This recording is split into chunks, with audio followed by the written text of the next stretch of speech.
ఈ వీడియో చూసే ముందు మిగతా 13 పార్ట్స్ చూసి అప్పుడు ఈ వీడియో చూడండి. మీకు ఈ కథ పూర్తిగా అర్థమవుతుంది. ఏమిటి సంజయ్ గారు దీర్ఘంగా ఆలోచిస్తున్నారు? ఎవరా అని చూస్తే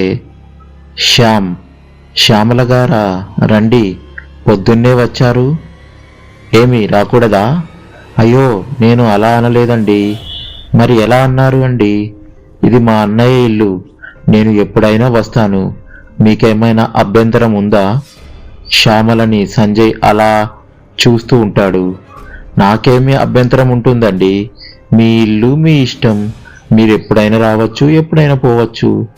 ఇటువైపు పని ఉండి వచ్చాను, అలాగే మిమ్మల్ని చూసి వెళ్దామని మీ రూముకి వచ్చాను. ఓ, అయితే మీరు నన్ను చూడడానికి రాలేదు, పని చూసుకొని వెళ్లకుండా మిమ్మల్ని చూడడానికి వచ్చాను, అర్థమేమిటో? శ్యామ్ అలా అనేసరికి సంజయ్ మనసు ఆనందంతో నిండిపోయింది. ఏమండోయ్, ఏమిటి కళ్ళు తెరిచి కలలు కంటున్నారు? అదేమి లేదు అండి, చెప్పండి, మీరే చెప్పండి, మీకు ఎలా ఉంది? మీ అన్నయ్య వాళ్ళు ఉంటే నాకు ఏమవుతుందండి? నన్ను వాళ్ళు చాలా బాగా చూసుకుంటున్నారు. మా అన్నయ్య వాళ్ళు అంతే అండి, స్నేహం అంటే ప్రాణం ఇస్తారు. అవును, అందుకేగా ఇన్ని సంవత్సరాలుగా వాళ్ళ స్నేహం కోసం వెంపర్లాడుతుంది. మీ నిరీక్షణ ఫలించింది కదా. నిజమేనండి. సరే అండి, నేను మా వదినను చూసి వెళ్తాను. ఓకే, థ్యాంక్ యూ అండి, నన్ను గుర్తు పెట్టుకొని నన్ను చూడడానికి వచ్చినందుకు. మా అన్నయ్య ఫ్రెండ్వి, ఆ మాత్రం చూడడానికి రాకపోతే ఎలా అని నవ్వి వెళ్తుంది. నందు రూముకు వెళ్ళి వదినా ఎలా ఉన్నారు అని కౌగిలించుకోబోతే, అబ్బా శ్యామ్, అసలే తలనొప్పిగా ఉంటే ఏమిటి నువ్వు అనేసరికి ఆశ్చర్యంతో అలా చూస్తూ ఉంటే, ఏమిటి అలా చూస్తున్నావు? ఏమీ లేదు, అసలు మా వదినేనా కాదా అని చూస్తున్నా తడబడుతూ. అదేమిటి కళ్ళు ఎదురు నేను ఉంటే మళ్ళీ నేనా కాదా అనుమానం ఎందుకు వచ్చింది? అదేం లేదు వదినా, నువ్వేమిటో ఈరోజు కొత్తగా ప్రవర్తిస్తుంటే అలా అన్నాను అంతే. కొత్త లేదు పాత లేదులే, ఏదో కొంచెం తలనొప్పిగా ఉంటే చిరాగ్గా ఉంది, అలా మాట్లాడాను అంతే శ్యామ్ అని నవ్వుతూ అనేసరికి, సరే వదినా, మీరు రెస్ట్ తీసుకోండి, నేను కామాక్షి దగ్గర ఉంటాను. సరే వెళ్ళు, కామాక్షి రూమ్లోనే ఉంది. సరే వదినా అని కామాక్షి రూమ్కి వస్తుంది.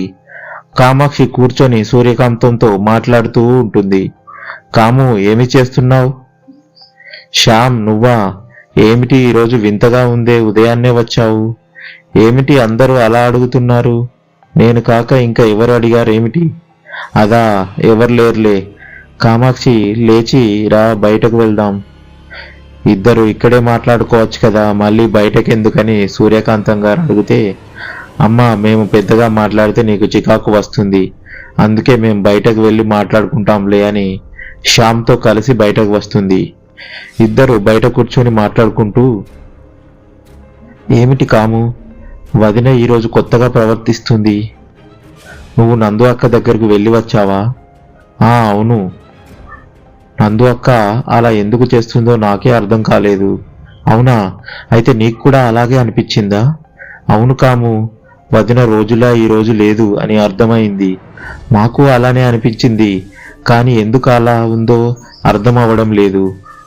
అవునా, చూద్దాంలే అని ఇద్దరు మాట్లాడుకుంటూ ఉంటారు. ఎప్పుడు వచ్చారు శ్యామల గారు అని భాను వచ్చి అడుగుతుంది.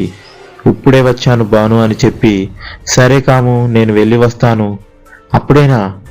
మళ్ళీ వస్తానుగా అని పెడుతుంది. సంజయ్, రంజిత్ వాళ్ళు వస్తే ఏమి చెయ్యాలి? ఈ భాను వాళ్ళని చూస్తే వదులుతుందా? ఇది అంతా రాజ్కి, విజయ్కి చెప్పాలి. ఇలా భాను, తారా దయ్యంలాగా కనిపిస్తున్నారని చెప్తే ఏమంటారు? అసలు నమ్ముతారా లేదా, నన్ను పిచ్చివాడు అనుకుంటారేమో అని ఆలోచిస్తూ ఉంటే రంజిత్ నుంచి కాల్ వస్తుంది. ఈరోజు రాత్రికి వస్తున్నామని చెప్పి అడ్రస్ చెప్పమంటాడు. సరే, ఒక 5 నిమిషాల్లో మా ఫ్రెండ్ని అడిగి చెబుతానని ఫోన్ పెట్టేసి విజయ్కి కాల్ చేసి రంజిత్ వాళ్ళ వచ్చేది చెబితే, సరే రానివ్వు, అసలు వాళ్ళ ప్లాన్ ఏమిటో తెలుస్తుంది కదా. సరే విజయ్, మరి వాళ్ళకి అడ్రస్ చెప్పమంటావా?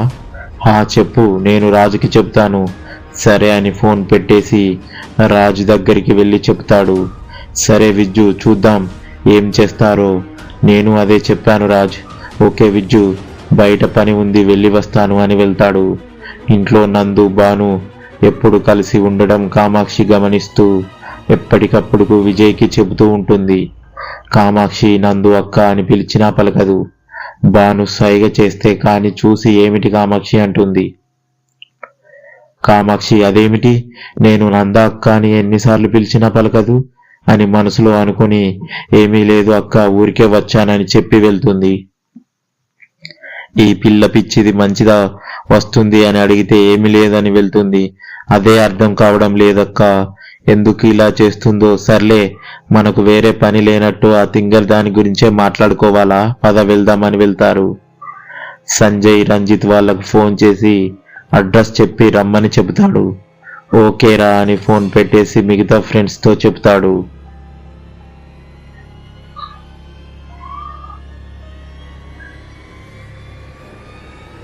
భాను సంజయ్ రూమ్కు వెళ్ళి డోర్ వేస్తుంది. సంజయ్ పడుకొని వీళ్ళనే చూస్తూ భాను ఎలా రియాక్ట్ అవుతుందో తెలియదు అని ఏం చేయకపోయినా నన్నే ఒక ఆట ఆడుకుంటారు, అలాంటిది తనని రేప్ చేసి చంపిన వాళ్ళని వదులుతుందా అని ఆలోచిస్తూ ఉంటే, ఏమిటి సంజయ్ బాబు, మా నుంచి ఏమైనా తెప్పించుకోవాలా అని ఆలోచిస్తున్నావా అని నవ్వుతుంది. ఉలిక్కిపడి భాను చూసి నవ్వాడు. నువ్వా అంటాడు. మేము రాత్రి టైం కదా వస్తాం, ఇప్పుడు వచ్చామేమిటా అని నీ అనుమానమా? ఏమి లేదు సంజయ్ బాబు, నీతో కొంచెం నాకు ఆడుకోవాలనిపించింది, అందుకే ఒక్కదాన్నే వచ్చానని నవ్వుతుంది భాను. భాను, నన్ను ఎందుకు ఇంత చిత్రవద చేస్తున్నావు? అసలు మనం ఇద్దరం ఎంత మంచి ఫ్రెండ్స్గా ఉండేవాళ్ళం, కానీ నా ఫ్రెండ్స్తో బిజినెస్ ఎక్కడ దెబ్బతింటుందో అని నీతో అలా ప్రవర్తించాల్సి వచ్చింది. నీకు ఎన్నిసార్లు చెప్పాను భాను అంటాడు. నీ స్వార్థం కోసం నన్ను బలి చేశావు అని నేను చెప్పాను కదా. నువ్వే ఆ రోజు నేను చెప్పే మాటలు నమ్మి ఉంటే నేను చనిపోయి ఉండేదాన్ని కాదు కదా. ఇప్పుడు నీ తప్పు ఏమీ లేదు అంటే ఏమి ప్రయోజనం? నీ పశ్చాత్తాపం నన్ను బ్రతికించగలదా చెప్పు? సామెత ఒకటి ఉంది కదా, చేతులు కాలిన తర్వాత ఆకులు పట్టుకోవడం అంటే ఇదే. అంతా అయిన తర్వాత నీ ప్రాణం మీదికి వచ్చేసరికి ఇప్పుడు గుర్తుకు వచ్చాయా సంజయ్ బాబు అంటూ భాను దయ్యం రూపంలోకి వస్తుంది. మొహమంతా రక్తంతో, కళ్ళు చింత నిప్పుల్లా ఉంటాయి, పళ్ళు బయటకు వచ్చి చూడడానికి భయంకరంగా ఉంటుంది. చేతులకు పెద్ద పెద్ద గోళ్లతో ఉండి భాను సంజయ్ దగ్గరికి వెళ్తూ, చూడు సంజయ్ బాబు, నేను బ్రతికున్నప్పుడు కన్నా ఇప్పుడు ఎంత అందంగా ఉన్నానో. ఇప్పుడు నీ ఫ్రెండ్స్ నన్ను చూసి నీ మీద ఇష్టపడతారా సంజయ్ బాబు? బ్రతికున్నప్పుడు నన్ను కుక్కల చింపరి విస్తర్లా చేసి నన్ను బ్రతికుండగానే పూడ్చిపెట్టిన వాళ్ళు ఇప్పుడు ఎక్కడ సంజయ్ బాబు? ఇప్పుడు నా అందం చూసి ఏమంటారో. ఇంతకు ముందు కన్నా ఇప్పుడే అందంగా ఉన్నావు భాను అంటారేమో కదా సంజయ్ బాబు. సంజయ్ మొహం పెట్టి గట్టిగా అరుస్తుంది.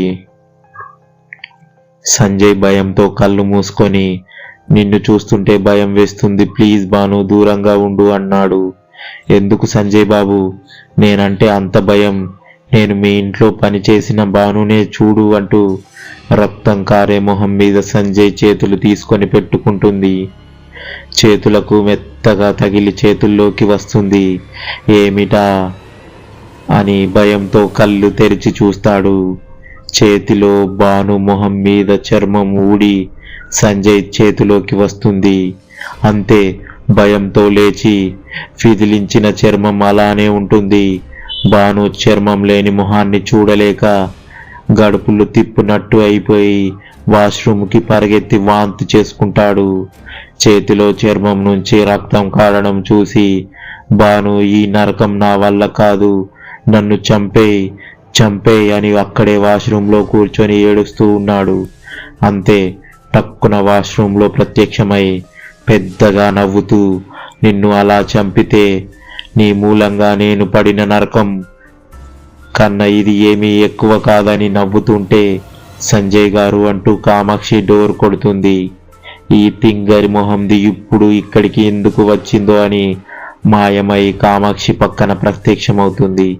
ఏమిటి కామాక్షి, సంజయ్ గారి రూము డోరు కొడుతున్నారు? ఉలిక్కిపడి వెనక్కి చూసి, నువ్వు ఎప్పుడు వచ్చావు? ఇప్పుడే, కానీ నేను అడిగిన దానికి సమాధానం చెప్పలేదు. సంజయ్ రూమ్లో ఏవో అరుపులు వినిపిస్తుంటే వచ్చాను అని భానుని అనుమానంగా చూస్తూ ఉంటుంది. అవునా, నాకేమీ వినిపించలేదు, నీకు అలా అనిపించిందేమో కామాక్షి అంటుంది. అడిగితే తెలుస్తుంది కదా అని డోరు కొడుతుంది. లోపల వాష్రూమ్లో సంజయ్ లేచి చుట్టూ చూస్తే భాను కనిపించదు. నా చేతులు మామూలుగా ఉంటారు, అప్పటిదాకా భయంకరంగా కనిపించి ఏమీ అక్కడ ఉండవు. బయట డోర్ సౌండ్ అవుతుంటే మొహం కడుక్కొని వచ్చి బయట డోర్ తీసి కామాక్షి పక్కన భానుని భయంగా చూడడం కామాక్షి గమనించి, నీ రూమ్లో నుండో ఏదో అరిచిన సౌండ్ వినిపించి వచ్చానంటుంది.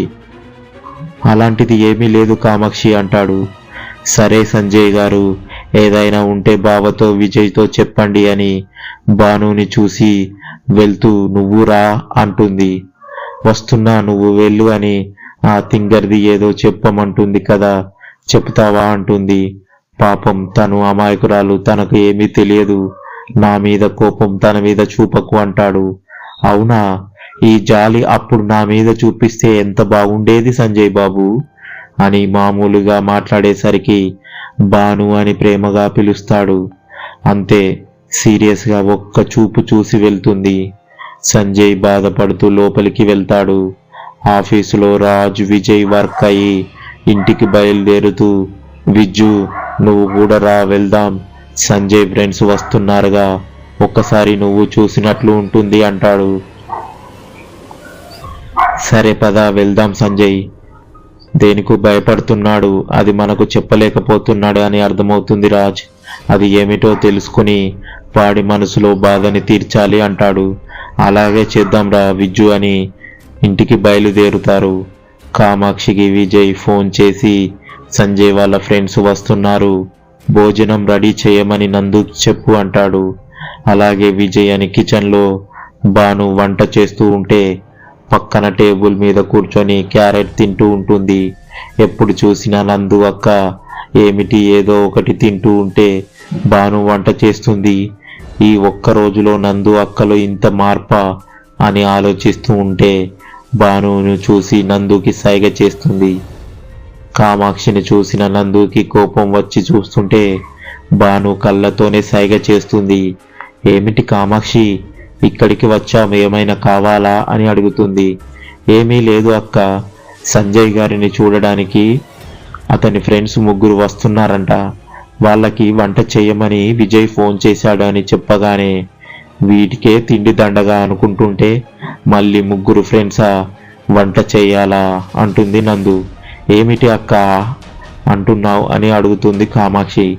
ఏమీ లేదు కామాక్షి, 3 ఇంకా ఎవరైనా వస్తున్నారా అని అడుగుతుంది. కదక్క అంటే అవును అని సీరియస్గా చెబుతుంది. కామాక్షి చూసి మా నందు అక్కకి అసలు కోపమే రాదు, అలాంటిది ఈ రోజంతా కోపంగానే ఉన్నావు ఏమిటి అక్క, ఈ ఇంట్లో అన్నీ మారిపోతున్నాయి, అలాగే మనుషులు మారుతున్నారు అంటుంటే కామాక్షి నువ్వు వచ్చిన పని అయింది కదా, వెళ్ళి నీ తింగరి మాటలు మీ అమ్మతో మాట్లాడుకోపో అని కసురుకుంది.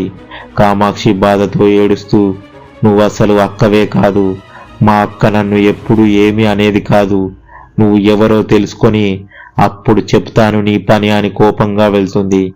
ఏమిటి ప్రియా అక్క నువ్వు చేసింది, జాగ్రత్తగా ఉండాలి కదా అంటే నువ్వు అసలు ఆ విషయమే పట్టించుకోకుండా నువ్వు నందులాగా కాకుండా ప్రియాలాగే ఉంటే ఎలా అంటుంది.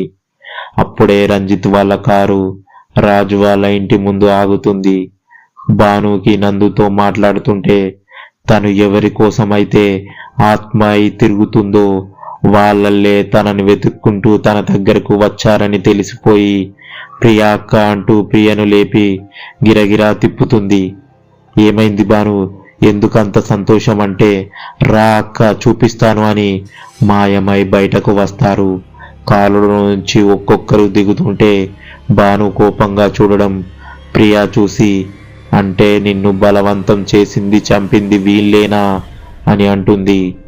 భాను ఆ రోజు జరిగింది గుర్తుకు వచ్చి ఏడుస్తూ అవును అక్క అంటుంది. ప్రియా మొహమే మారిపోతుంది. తర్వాత ఏం జరిగిందో తెలుసుకోవాలనుకుంటే ఈ వీడియోని లైక్ చేసి నెక్స్ట్ పార్ట్ కోసం వెయిట్ చేస్తూ ఉండండి. ఈ వీడియో మీకు నచ్చినట్లయితే ఏమనిపించిందో కామెంట్ చేయండి. Thank you for watching our videos. Please do subscribe.